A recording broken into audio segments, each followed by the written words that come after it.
प्रदेश की राजधानी लखनऊ में मैं आप सबका हृदय से अभिनंदन करता हूं। विजयादशमी का आज दूसरा दिन है और पर्व और त्योहार को सकुशल संपन्न करने के बाद आज इस कार्यक्रम में समय से उपस्थित होना यह अपने आप में एक बहुत बड़ी चुनौती थी। मैं प्रदेश अध्यक्ष से इसी बारे में चर्चा कर रहा था। उस सब के बावजूद आपकी यहां पर उपस्थिति और आपका उत्साह हम सबके मन में भी एक नया उत्साह, एक नया उमंग पैदा कर देता है। मैं इसके लिए आयोजकों को हृदय से धन्यवाद देते हुए आप सबका हृदय से अभिनंदन करता हूं। भाइयों बहनों, भारतीय जनता पार्टी राष्ट्रवादी विचारधारा पर विश्वास करती है और इसका जो मूल मंत्र है, जो भारतीय संस्कृति का मंत्र है, सर्वे भवन्तु सुखिनः सर्वे सन्तु निरामयाः। सबके सुख की कामना, सबके आरोग्यता की कामना, और इसीलिए प्रधानमंत्री मोदी जी ने 2013 में इस देश को एक मंत्र दिया था, सबका साथ सबके विकास का। सबका साथ और सबका विकास। जाति, मत, मजहब, क्षेत्र, भाषा के आधार पर समाज का विघटन नहीं होने देंगे। सही के कल्याण के लिए कार्य करेंगे। वंचित, दबे कुचले लोगों की आवाज को एक आवाज देंगे, उसे आगे बढ़ने का अवसर देंगे। और 2014 के बाद से लगातार प्रधानमंत्री मोदी जी के नेतृत्व में देश के अंदर जो कार्य हुए हैं या हो रहे हैं, आप सबके सामने हैं। उससे पहले जिन लोगों ने प्रदेश और देश में शासन किया, आपने ज्यादातर इन लोगों को देखा होगा, नारा वे भी लगाते थे। नारा जो 14 में नारा बना था, सबका साथ सबका विकास का, उससे पहले प्रदेश और देश में जिन लोगों ने शासन किया था, उन लोगों का नारा होता था कि सबका साथ लेकिन उनके परिवार का विकास, यानी उनके स्वयं के विकास के बारे में वे सबका साथ लेना चाहते थे। वे कभी भी उनका दृष्टिकोण परिवार से ज्यादा बढ़कर के नहीं, वो अपने स्वयं के परिवार का, स्वयं और स्वयं के परिवार के विकास के अलावा समाज और राष्ट्र के बारे में उनकी चिंता थी ही नहीं। और यही कारण रहा कि प्रदेश पिछड़ता गया, प्रदेश पिछड़ता गया, बदहाली होती गई, बेरोजगारी बढ़ती गई, दंगों की आग में प्रदेश को झोंक दिया गया। और एक स्थिति तो ऐसी भी आई, आज से 2 महीने पहले की घटना है। प्रदेश अध्यक्ष जी मेरे साथ एक कार्यक्रम में जाने वाले थे, उनको लेट हुआ। मैंने कहा आप कहां चले गए थे? उन्होंने कहा मैं लखनऊ के एक मोहल्ले में गया था। मैंने कहा क्या था? और भाइयों बहनों, उन्होंने जो मुझे वृतांत बताया, उन्होंने कहा कि मैं आज एक समुदाय के पास गया था। उस समुदाय के लगभग 200 परिवार एक ही मोहल्ले में निवास करते हैं। तो 3 साल पहले जब मैं गया था, 4 साल पहले गया था, बड़ी गरीबी थी, बदहाली थी। और इस बार गया तो उन लोगों के चेहरे पर एक नई मुस्कान थी। तो मैंने परिवार की सबसे बुजुर्ग महिला को प्रणाम करते हुए पूछा, माता जी क्या हालचाल है? तो माता जी ने कहा कि बहुत अच्छे हैं। उन्होंने कहा क्या ऐसा परिवर्तन आपको लगा? उसने कहा देखिए, पहले हम मिट्टी के बर्तन बनाते थे, बिकता नहीं था, पूरा पैसा नहीं मिलता था। और अब सरकार ने प्लास्टिक पे बैन कर दिया, मिट्टी फ्री कर दी, हमें इलेक्ट्रिक चाक मिल गया। जो बर्तन पहले हम एक दिन में हाथ के चाक से 60-70 तक बना पाते थे, अब वही बर्तन हम लोग इलेक्ट्रिक चाक से या सोलर चाक से 300-400 बना रहे हैं। मिट्टी फ्री में है कि सभी परिवार के लोग इसी कार्य में लगे हुए हैं और आज इसकी डिमांड भी है, नई तकनीक भी मिल रही है, हमारा परिवार खुशहाल है। वो भारतीय जनता पार्टी के बूथ अध्यक्ष के जुड़ा हुआ परिवार था और इसलिए प्रदेश अध्यक्ष ने लखनऊ के अंदर की घटना है उसको मुझे बताया, तो मैं भी स्वयं बहुत मुझे इस बात की प्रसन्नता हुई कि शासन की एक योजना फलीभूत होकर के समाज के स्वावलंबन का आधार बन रही है। भाइयों बहनों, समाज में कोई भी व्यक्ति विपन्न रहता है या कमजोर रहता है तो समाज खुशहाल नहीं हो सकता।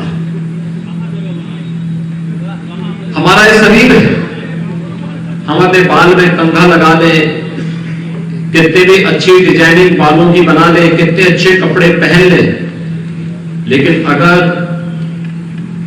हमारे शरीर का कोई एक अंग भंग हो जाए तो पूर्णांग नहीं कहा जाएगा। अच्छे वस्त्र से नहीं, अच्छी सुविधा से नहीं, बल्कि उस प्रकार की स्थिति दिखनी भी चाहिए। ऐसी समाज की स्थिति है। समाज की खुशहाली का आधार तब बनता है जब समाज के हर एक तबके के पास स्वयं के स्तर पर, और जहां स्वयं के स्तर पर कोई कमी है या कोई कमी रह गई है तो शासन के स्तर के सहयोग के माध्यम से उस व्यक्ति के जीवन में कुछ परिवर्तन लाया जा सके।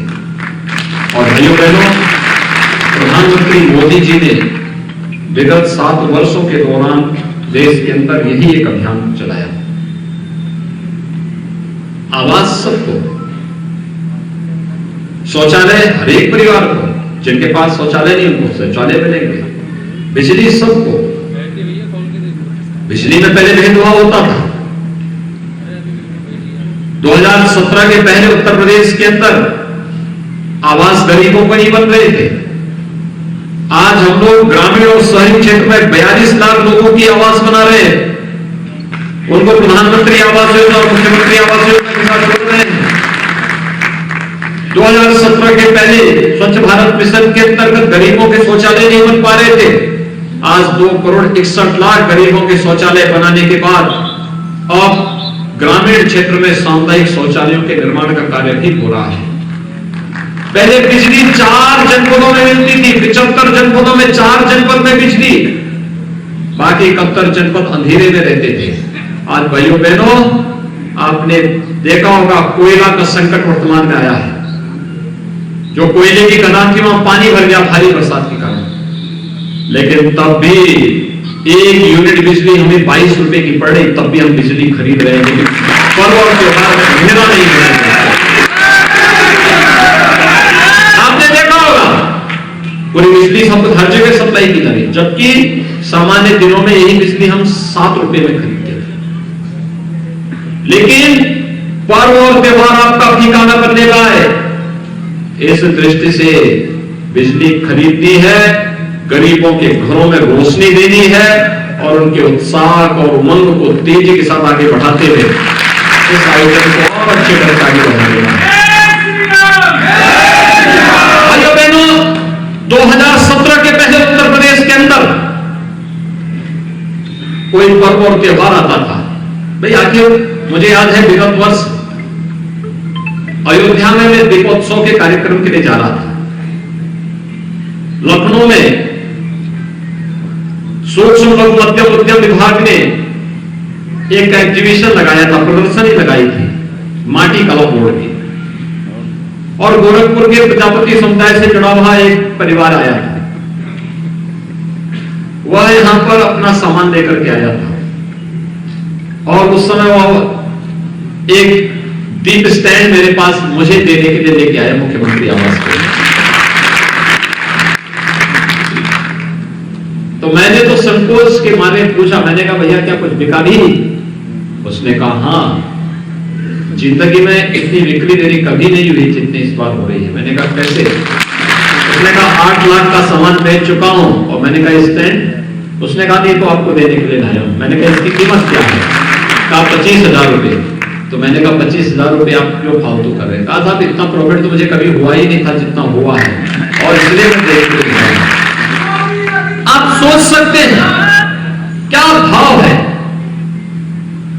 और यह पर्व और त्योहार ये तो पैसे कमाने के माध्यम बनते थे, व्यापक पैमाने पर खरीदारी होती है। पहले चीन से, अभी जब मैं मंच में था, धर्मवीर प्रजापति जी ने और लोकेश जी ने मुझे लक्ष्मी गणेश की प्रतिमा भेंट की, मुझे भी, प्रदेश अध्यक्ष जी को भी। कितनी शानदार मूर्ति, कितनी शानदार मूर्ति। मूर्ति दर्शनीय है, देखने लायक है, व्यक्ति के मन में एक उत्साह जगता है, एक ऊर्जा का संचार होता है, अपने देवी दर्शन के साक्षात अनुभव वहां पे होते हुए दिखाई देते हैं।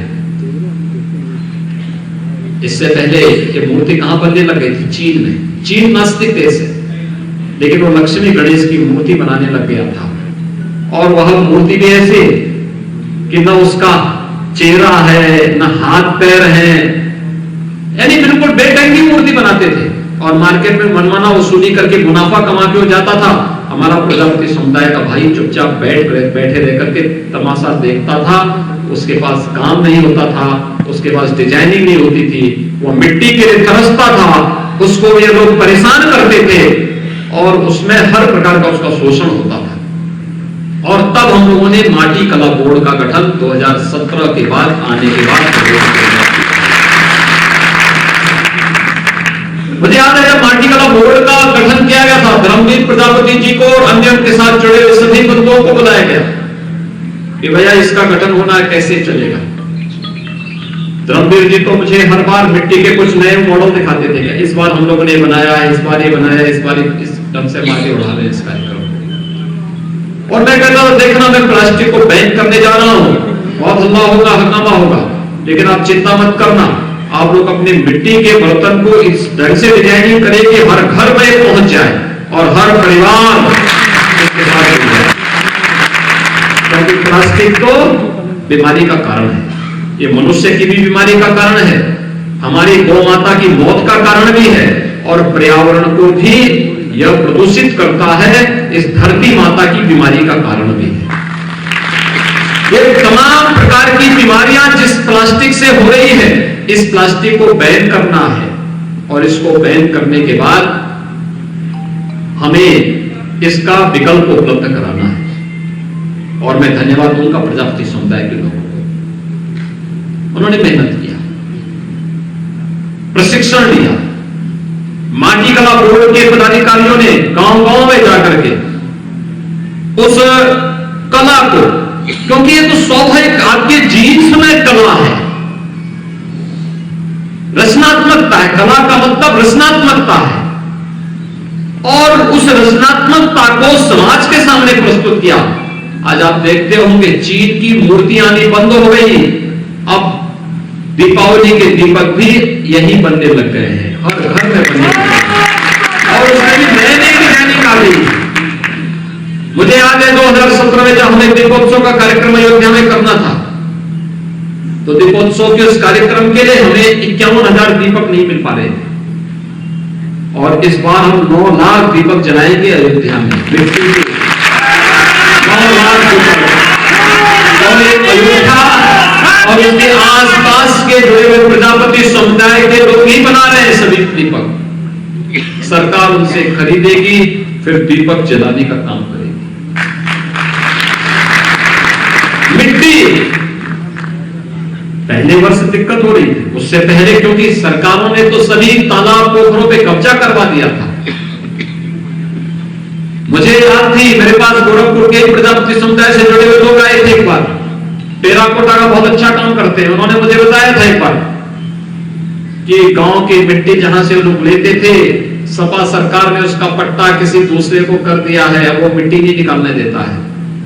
मैंने तब प्रशासन से काफी मेरा विवाद हुआ था कि आखिर इनको मिट्टी क्यों नहीं मिलेगी, मिट्टी मिलनी चाहिए।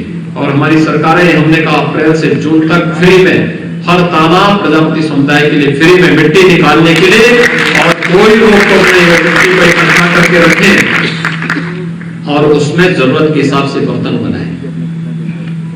आज समाज का एक जीवन चक्र जो चलता है एक दूसरे पर आश्रित होकर के, आज प्रजापति समुदाय से जुड़े हुए बहुत सारे लोग उस व्यवस्था के साथ जुड़ करके समाज स्वयं के स्वावलंबन के माध्यम से समाज के स्वावलंबन का कार्य कर रहे हैं। भाइयों बहनों, एक पक्ष यह आर्थिक पक्ष और दूसरा पक्ष जो हमारा धार्मिक पक्ष है।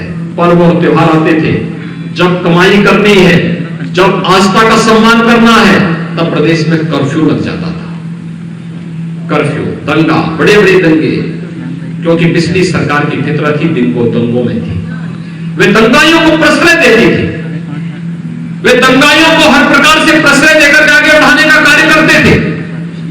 और प्रदेश में दंगों से बहुसंख्यक समाज प्रताड़ित तो होता था, झूठे मुकदमे दर्ज होते थे। जो मूर्ति बनाता था उसकी मूर्ति नहीं मिटती थी, जो दिया बनाता था उसके दिया टूट दिया तोड़ दिया जाता था, और उसके बाद पर्व और त्योहार को अंधेरे में धकेल दिया जाता था। लेकिन भाइयों बहनों, विगत 4.5 वर्ष के अंदर आपने देखा होगा उत्तर प्रदेश में एक भी दंगा नहीं हुआ, और दंगाइयों को पहले दिन से संकेत अगर दंगा करोगे तो अगली 7 पीढ़ी का पट्टा लिख करके जाना जो भरपाई करके रहेगी। और भाइयों बहनों, दंगा नहीं हो सकता प्रदेश में। पर्व और त्योहार किस खुशी के साथ मनाए जा रहे हैं। कभी आपने देखा होगा उत्तर प्रदेश के अंदर, मैंने पूछा भी कितनी जगह मूर्ति रखी जाती है, तो मेरे पास जो सरकारी डाटा आए थे वो आए थे 41,000 स्थानों पे। आप सोचिए 41,000 मिट्टी की मूर्तियां रखी जाती है इतने स्थानों। ये तो रिकॉर्डेड है, और जो बिना रिकॉर्ड के इसकी संख्या कई ज्यादा है। मैंने कहा कहीं विवाद, कहा सब कहीं विवाद नहीं। मैंने कहा मूर्तियों का विसर्जन कल शाम को मैं जब इसकी समीक्षा कर रहा था, मैंने कहा 41,000 में से कितनी मूर्ति निकल गई है, तो शाम को मुझे 6 बजे बताया गया कि 32,000 मूर्तियों का सकुशल अब तक विसर्जन हो चुका है। अब ये विसर्जन अभी 1 सप्ताह तक अलग अलग तिथियों में अलग अलग स्थानों में होता है, ये क्रम चलता रहेगा। आखिर ये 42,000 से अधिक जो मूर्तियां बनाई गई होंगी, ये भी तो किसी आप जैसे कलाकारों ने बनाई होंगी। कितने लोगों को रोजगार मिला होगा, और रोजगार उसी में नहीं, रोजगार दीपक भी जले होंगे, उसमें भी रोजगार मिला होगा। जिन लोगों ने सजावट की होगी, किसी ने कपड़ा, किसी ने वहां पर श्रृंगार के लिए सामग्री, किसी ने कुछ अन्य सामग्री, कितने लोगों को रोजगार मिला होगा। कलाकार जो आए होंगे, मूर्ति को आरती गाने के लिए भी, पूजा करने वाले को भी काम मिला होगा, वहां पर बिजली लगाने वाले को भी काम मिला होगा, पंडाल लगाने वाले को भी इसी बहाने काम मिल गया होगा। कितना जीवन चक्र बना हुआ है, इतने लोगों को रोजगार के साथ जोड़ने का एक माध्यम ये बना होगा। और रोजगार का माध्यम बनने के साथ साथ सकुशल पर्व और त्योहार किस तरीके से संपन्न हो रहे हैं। आपने अभी विजयदशमी को देखा होगा, नवरात्रि में देखा होगा, शारदीय नवरात्रि का पर्व कितनी भव्यता के साथ, कितनी सुंदरता के साथ, यानी आपके उत्साह उमंग के सामने कोरोना भी फेल हो गया। पूरी दुनिया को तबाह करने वाला कोरोना आपके उत्साह और आपके उमंग के सामने फेल होता हुआ दिखाई दिया।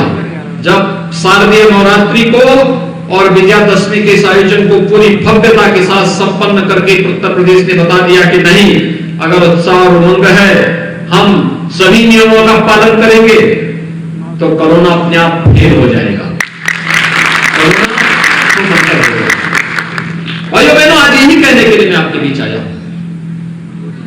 जैसे एक मूर्ति कला से जुड़े हुए, एक माटी कला बोर्ड से जुड़े हुए कार्य को एक समुदाय कर रहा है, लेकिन उसमें केवल समुदाय ही नहीं जुड़ा हुआ है, पूरा समाज जुड़ा हुआ है, पूरे समाज का जीवन चक्र जुड़ा हुआ है।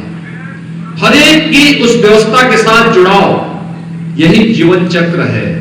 और उस जीवन चक्र के साथ फिर प्रदेश की अर्थव्यवस्था भी जुड़ जाती है, प्रदेश का सम्मान और स्वावलंबन भी जुड़ जाता है। और प्रजापति समुदाय उसी एक माटी कला से जुड़ा हुआ समुदाय है, जिसने अपनी माटी से जुड़ करके अपनी रचनात्मकता के माध्यम से न केवल अर्थव्यवस्था को बल्कि धर्म की आस्था का भी सम्मान देकर के उसे आगे बढ़ाने के लिए अपने आप को पूरी मजबूती के साथ, पूरी जीवन को समर्पित करके इस भाव के साथ जोड़ा है। धर्म अर्थ की इस पूरी व्यवस्था को आगे बढ़ाते हुए जो कार्य आज आपके द्वारा संपन्न किया जा रहा है, यह अभिनंदनीय है। मैं इस अवसर पर आज आप सभी पहले समुदाय का यहाँ पर सामाजिक सम्मेलन यहाँ पर आयोजित किया गया है, मैं इसके लिए आयोजकों का हृदय से धन्यवाद देता हूं और अभिनंदन करता हूं।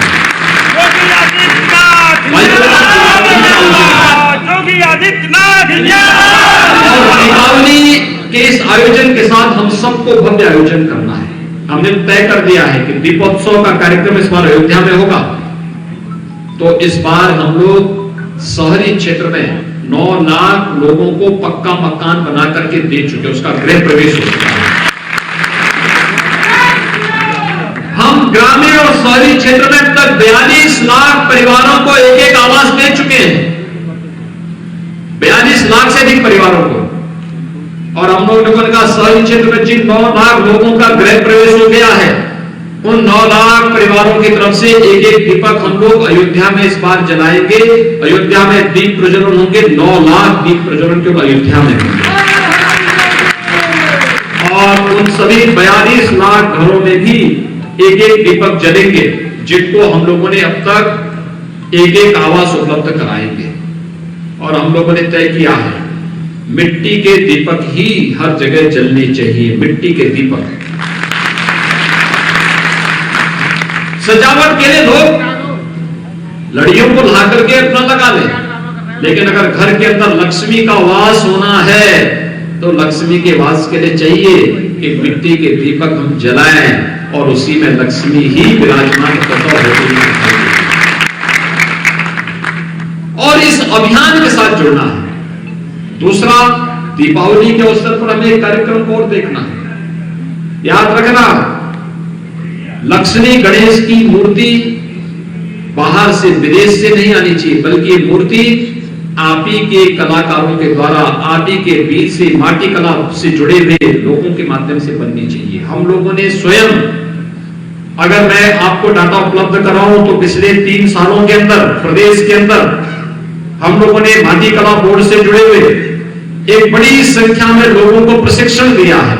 और ये प्रशिक्षण के माध्यम से यहां पर हम लोगों ने लगभग माटी कला बोर्ड से जुड़े हुए जो शिल्पकार हैं, इन लोगों को यहां पर 40,000 कारीगरों को हम लोगों ने चिन्हित किया है, जिनमें से अब तक 5,261 को हम लोगों ने चाक वितरित किए हैं। 35,000 के निःशुल्क मिट्टी के पट्टे उपलब्ध कराए हैं और 3,000 से अधिक कारीगरों को अब तक हम लोगों ने आधुनिक तकनीक के साथ, नई डिजाइनिंग के साथ उनके प्रशिक्षण के कार्यक्रम को भी उपलब्ध कराया है। और बैंक से लोन देने की व्यवस्था के साथ साथ शासन स्तर से भी मार्जिन मनी उन्हें उपलब्ध करवाने की कार्रवाई अब तक प्रदेश के अंदर किया है। भाइयों बहनों, काफी बड़ी संभावनाएं यहां पर है। कारीगरों को दिया मेकिंग मशीन उपलब्ध कराने, कंप्रेसर पेंटिंग मशीन, पग मिल, पीओपी डाई, ये सभी उपलब्ध भी इसके साथ उपलब्ध कराई जा रही है। और मेरा ये मानना है कि यह अर्थव्यवस्था के साथ साथ आस्था का भी एक बहुत बड़ी सम्मान की कार्य इस समुदाय के द्वारा किया जा रहा है। आज के इस अवसर पर भाइयों बहनों, मैं आप सबसे अपील करना चाहूंगा कि सरकार ने अपने स्तर पर प्रयास प्रारंभ किए हैं और उस प्रयास के क्रम में हम लोग इस बारे में मानते हैं अभी बहुत कुछ किए जाने की आवश्यकता है, बहुत कुछ किए जाने की आवश्यकता है। और सरकार ने उसी व्यवस्था के साथ आगे बढ़ाया है। आप सब जानते हैं 2015-16 में प्रदेश के गरीब बच्चों की छात्रवृत्ति नहीं दी गई।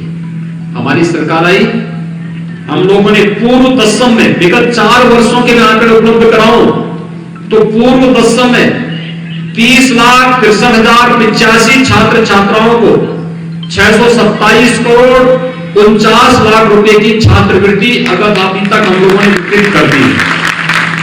और 21-22 के लिए पूर्व दसम के 38,375 छात्र छात्राओं को अब तक 8 करोड़ 64 लाख रुपए की धनराशि वितरित की जा चुकी है। और इसमें अभी 175 करोड़ रुपए की राशि 8 लाख छात्रों के लिए और छात्रवृत्ति के लिए हम लोगों ने सुरक्षित रखी है, क्योंकि प्रवेश इस बार लेट हो रहे हैं तो इसको हमने 30 नवंबर तक पूरा करने की व्यवस्था की है। दसमोत्तर छात्रवृत्ति में भी विगत 4 वर्ष में अब तक हम लोगों ने 69,18,683 छात्र छात्राओं को 5,378 करोड़ 75 लाख रुपए की छात्रवृत्ति और शुल्क प्रतिपूर्ति की राशि उनके खातों में सीधे उपलब्ध कराई है। और इस नए वित्तीय वर्ष में अब तक 5,084 छात्र छात्राओं को 1 करोड़ 78 लाख रुपए की धनराशि प्रदान की जा चुकी है। और 1,200 करोड़ रुपए की राशि हम लोगों ने 12 लाख छात्र छात्राओं के लिए छात्रवृत्ति की अभी दसमोत्तर छात्र छात्राओं के लिए प्रदेश के अंदर उपलब्ध करवाने की कार्रवाई की है। भाइयों बहनों, प्रदेश के अंदर अन्य पिछड़ा वर्ग के छात्र छात्राओं के लिए 64 छात्रावास छात्रों के लिए 38 छात्रावास बालिकाओं के लिए प्रदेश के अंदर उपलब्ध करवाया है। और प्रदेश के अंदर वर्तमान में छात्रों के लिए 1 और छात्राओं के लिए 2 छात्रावास का निर्माणाधीन भी वर्तमान में उन लोगों के लिए व्यवस्था की जा रही है। ऐसे ही अन्य सभी प्रकार की सुविधाओं को देने के लिए सरकार पूरी प्रतिज्ञा दृढ़ भाव के साथ कार्य कर रही है। चाहे वह गरीब कन्याओं की शादी के लिए, पिछड़े वर्ग की बालिकाओं की शादी ब्याह के लिए दी जाने वाली अनुदान की राशि हो, या सामूहिक विवाह योजना के माध्यम से अब तक 2.25 लाख बालिकाओं की शादी के लिए प्रति विवाह 51,000 रुपए की राशि अलग से सरकार उपलब्ध करवाने की कार्य करती है। ये सभी कार्यक्रम अनवरत रूप से आगे बढ़ने के क्रम है और हम सब आभारी हैं प्रधानमंत्री मोदी जी के और केंद्रीय कैबिनेट के, जिन्होंने पिछड़ा वर्ग आयोग को एक संवैधानिक मान्यता दी। अब ये संवैधानिक बोर्ड हो गया है। इस संवैधानिक बोर्ड के बाद इसकी मान्यता बढ़ी है, इसकी वैल्यू बढ़ी है। इसके द्वारा दिया जाने वाला कोई भी आदेश ये न्यायिक आदेश माना जाता है और उस आदेश के क्रम में यह एक बड़ा कार्यक्रम आगे बना है। समाज के दबे कुचले लोगों की आवाज को उचित मंच प्रदान करने के लिए भारतीय जनता पार्टी की केंद्र और प्रदेश सरकार के द्वारा किया जाने वाला कार्यक्रम आज हम सबको सबका साथ सबके विकास के मूल मंत्र के साथ जोड़ता है और हम सब इसी मूल मंत्र के साथ आगे बढ़ते हुए कार्यक्रम कर पाएंगे। इस विश्वास के साथ प्रजापति समुदाय के सामाजिक सम्मेलन के अवसर पर मैं आप सभी का एक बार फिर से अभिनंदन करता हूं। दीपावली का आयोजन आने वाला है, उसकी तैयारी के लिए माटी कला बोर्ड पूरी ताकत के साथ कार्य करके हर घर में मिट्टी का एक दीपक पहुंचाने का कार्य करे और सबको इस बारे में कि मिट्टी का एक दीपक